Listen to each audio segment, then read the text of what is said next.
আসসালামু আলাইকুম প্রিয় দর্শক। ডাকসুর বিপি নুরুল হক নূর তার নির্বাচনী এলাকা। অনেকেই বলে যে গণ অধিকার পরিষদ ছোট দল, তার চিত্রগুলো দেখে আসুন। গলাচিপা অধিকার পরিষদের ডাকসু বিপি নুরুল হক নূর ভাইয়ের এলাকা কি গণজোয়ার দিয়ে আসছে। এই অল্প দিনে 2021 সালে দল গঠন করে নুরুল হক নূর কোন পর্যায়ে আছে আপনারা দেখে আসুন, তারপর বিস্তারিত আলোচনা করবো ইনশাল্লাহ। আজকে আপনাদের এলাকার সন্তান হিসেবে আসলে ঢাকার রাজপথে যেভাবে জানাবই বক্তব্য দেই, আজকে সেই ধরনের খুব বেশি বক্তব্য দিতে চাই না। আপনাদেরকে দেখে আবেগ আপ্লুত, আপনাদের প্রতি আমার ভালোবাসার আমি কিভাবে জানাবো সেটা আমি বুঝতে পারছি না।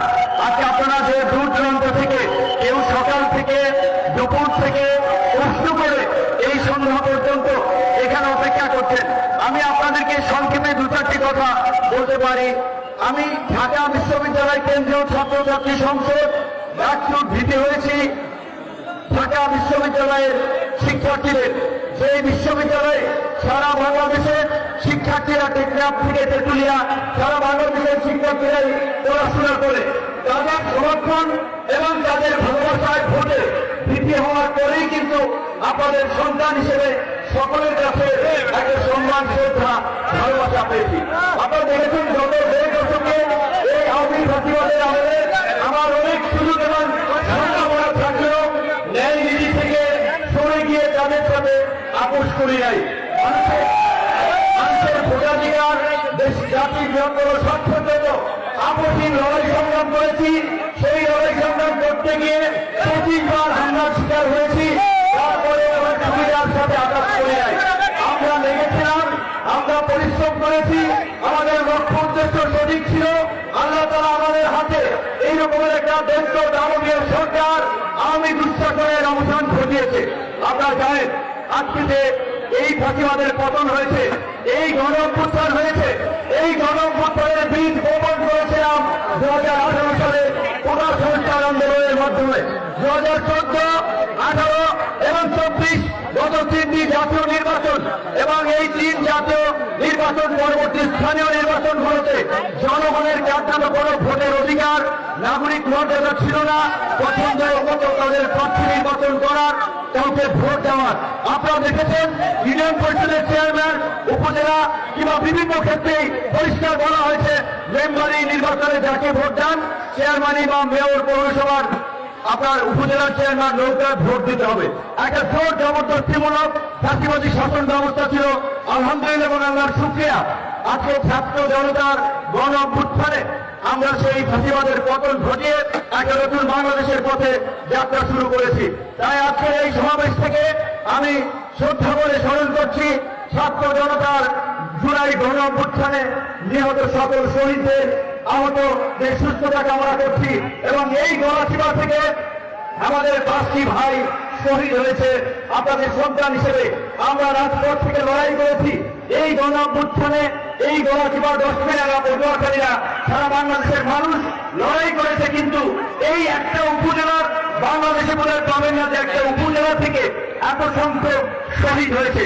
এটা নিশ্চয়ই আপনাদের জন্য গর্ব, আপনাদের জন্য অহংকারের। কিন্তু আমরা একটা কথা পরিষ্কার করতে চাই, আমরা গত 5 দশকে 50 বছরের রাজনীতির যে চিত্র দেখেছি, যারাই ক্ষমতায় থাকে ভিন্ন মতকে দমন করার জন্য, সাধারণ মানুষের উপরে জুলুম অত্যাচার নির্যাতন করার জন্য নিজেদের ক্ষমতার দাপটে টেন্ডারবাজি, চাঁদাবাজি, চোর দখল, খেয়াঘাট দখল, বাজার দখল, এই সমস্ত অপরাজনীতি নতুন বাংলাদেশে চলবে না। যারা রাজনীতি করবে তারা জনগণের সেবা করার জন্য রাজনীতি করবে, জনগণের প্রতি দায় ও দরদের জায়গা থেকে রাজনীতি করবে। আমি নিজে যেহেতু এই আপনাদের এই অঞ্চলের সন্তান, আমার বাবা তো কোনো জমিদার না, আমার বাবা কোনো রাগ বাহাদুর না, আপনাদের মতোই একজন খেটে খাওয়া সাধারণ মানুষ এবং আমি তার সন্তান। আল্লাহর প্রতি কৃতজ্ঞতা, এই তরুণচল থেকে, এই গণচিপা থেকে আজকে আপনারা দেখেছেন বাংলাদেশের একটা শীর্ষ জায়গায় পৌঁছেছে। গণ অধিকার পরিষদ নামক একটি রাজনৈতিক দল আপনাদের সন্তান হিসেবে আমরা প্রতিষ্ঠিত করেছি। চাক প্রতীকে যার নিবন্ধন দিয়েছে এবং আপনারা দেখেছেন শুধুমাত্র আজকে গণচিপা না, এর আগেই কিছুদিন আগে ঝিনাইদহে প্রোগ্রাম করে এসেছি। জামালপুরে প্রোগ্রাম করে এসেছি। আগামী 1 তারিখ নারায়ণগঞ্জ, 2 তারিখ নোয়াখালী, 8 তারিখ রংপুর, সারা বাংলাদেশে আমাদের গণ অধিকার পরিষদের প্রোগ্রাম এবং কর্মসূচি হচ্ছে, ভবিষ্যতে হবে, অতীতেও হয়েছে। সব জায়গায় মানুষের একটা অসম্ভব রকমের ভালোবাসা এবং সমর্থন আমরা লক্ষ্য করছি। কিন্তু আমার একটা প্রশ্নের জায়গা ছিল যে আমি এই এলাকার মানুষের ভোটে নেতা হয়ে আমি নেতা হইনি। ছাত্ররা নেতা বানিয়েছিল, আপনাদের দোয়া ছিল, আপনাদের দোয়া এবং ঢাকা বিশ্ববিদ্যালয়ের ছাত্রদের সংগ্রামের ফলে নেতা হয়েছিলাম। কিন্তু আমি আমার এই উপজেলায় এসে আমার বোনের বাড়িতে যাওয়ার পথেও এই হায়না লীগের আক্রমণের শিকার হয়েছিলাম। সেদিন আমাদের সাথে 80টা মোটরসাইকেল ছিল, প্রত্যেকটা মোটরসাইকেলে 3 জন করে, 240 জন মানুষ। যদি আমরা অন্তর আক্রমণ করতাম তাদেরকেও কিন্তু পিছিয়ে ফেলা যেত। কিন্তু ডাক্তার দিতে হওয়ার পরে এলাকায় ছিল, সেটি আমার প্রথম পদার্পণ। ঢাকা বিশ্ববিদ্যালয়ের একজন ছাত্র হিসেবে আমাদের শিক্ষার মূল্যবোধের জায়গা থেকে কুকুরের গাছ কুকুর করেছে, কামড় দিয়েছে পায়, তাই বলে কি কুকুরে কামড়ানো মানুষের শোভা পায়? সেদিন তাদেরকে আক্রমণ করি নাই। ঈদের অর্থমতি এই 5ই আগস্টের পরে সেই সারা বাংলাদেশে যেভাবে মামলা হচ্ছে, সেই ঘটনায় যদি আমরা মামলা করতাম, মাটির নিচ থেকে পুলিশ তাদেরকে খুঁজে গ্রেপ্তার করত। কিন্তু আমি এখনো মামলা করি নাই, কারণ আমার খুব কষ্ট লাগে। আমি আসলে কার বিরুদ্ধে মামলা দেব? এটা আমার এলাকার মানুষ, এক উপজেলার মানুষ, দুদিন পরে দেখা হবে, তাদের পরিবারগুলো আদালতের বারান্দায় দৌড়াবে, তাদের স্ত্রীরা, আমার স্ত্রী দেখেছেন এই আন্দোলনের সময় গ্রেপ্তার হওয়ার ফলে সংবাদ সম্মেলন করা, বিদেশিদের কাছে চিঠি পাঠানো, তিনিও যে পরিশ্রম করেছিলেন, অক্লান্ত কষ্ট করেছেন গর্ভবতী থাকা অবস্থায়। আজকে এখন যদি এই ঘটনা, আমার উপরে হামলা হয়েছিল, আমাদের নেতা কর্মীরা আহত হয়েছিল, এই যে রবিউল রাঙ্গামাটির ছেলে তাকে সেদিন ফুটবলের মতো মেরেছিল, আজকে তাদের বিরুদ্ধে যদি আমরা মামলা করি, 24 ঘন্টার মধ্যে গলায় কোমরে রশি বেঁধে তাদেরকে ঠেলায় ঢুকাবে। কিন্তু আমি বারবার বলছি যে আমরা এই গণঅভ্যুত্থান পরবর্তী রিফর্ম অ্যান্ড রিকনসিলিয়েশনের রাজনীতি, জাতীয় এবং সংহতির মাধ্যমে আমরা একটা নতুন বাংলাদেশ বিনির্মাণ করতে চাই। আমরা প্রতিশোধ এবং প্রতিহিংসার রাজনীতির কোন রচনা করে সম্প্রীতি এবং সহনশীলতার রাজনীতি আমরা প্রতিষ্ঠা করতে চাই। সেজন্যই আমরা বলছি, পুরানো যে রাজনৈতিক দল, পুরানো যে নেতৃত্ব, এই প্যাটার্নে বাংলাদেশের নতুন বাংলাদেশ বিনির্মাণ সম্ভব নয়। নতুন বাংলাদেশ বিনির্মাণ করার জন্য নতুন রাজনীতি, নতুন নেতৃত্ব দরকার। আজকে গণ অধিকার পরিষদের সারা বাংলাদেশে যে গণজোয়ার শুরু হয়েছে, আমরা পরিষ্কারভাবেই ঘোষণা দিয়েছি, আমরা এই রাষ্ট্র ব্যবস্থার সংস্কার চাই। দ্বিকক্ষ বিশিষ্ট সংসদ, সংখ্যানুপাতিক নির্বাচন, সংসদের মেয়াদ 4 বছর করা। সংখ্যানুপাতিক নির্বাচনের বিষয়টি হচ্ছে, সংক্ষেপে বলে আপনাদের কাছে এমন, যেই দল যত পার্সেন্ট ভোট পাবে তাদের তত পার্সেন্ট আপনার আসন সংসদে থাকবে। অর্থাৎ গণ অধিকার পরিষদ যদি আপনার ধরেন 50% ভোট পায়, তাহলে 3, 50, 150 আসন সংসদে থাকবে।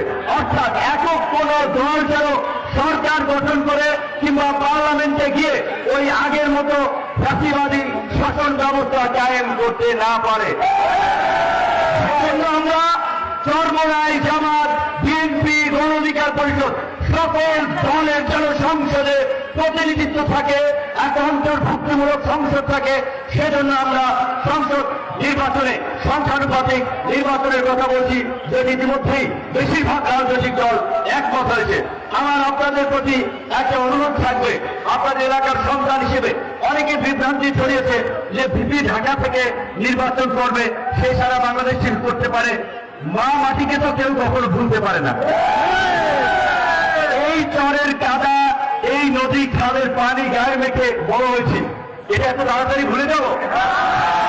আগামী আপনারা জানেন একটা বিশেষ পরিস্থিতিতে অন্তর্বর্তীকালীন সরকার হয়েছে। বিগত ফ্যাসিস্ট সরকার হাসিনা দেশের টাকা বাইরে পাচার করে, দেশকে বিদেশি ঋণে জর্জরিত করে বাংলাদেশকে একটা ব্যর্থ এবং পঙ্গু রাষ্ট্রে পরিণত করেছে। অন্তর্বর্তীকালীন সরকারকে এই রাষ্ট্র ঠিক করতে বেগ পেতে হচ্ছে। হয়তো আগামী 2-1 বছর পরে নির্বাচন হবে। নির্বাচন যখনই হয়, ইনশাআল্লাহ আপনারা যদি সমর্থন করেন, তাহলে পটুয়াখালী 3 গলাচিপা 10 মেয়া থেকে নির্বাচন করব। সেটা আমার একটা পরিষ্কার আহ্বান। আমি কাউকে নিয়ে বদনাম করি না, কাউকে নিয়ে কটু কথা বলি না, সমালোচনা করি না।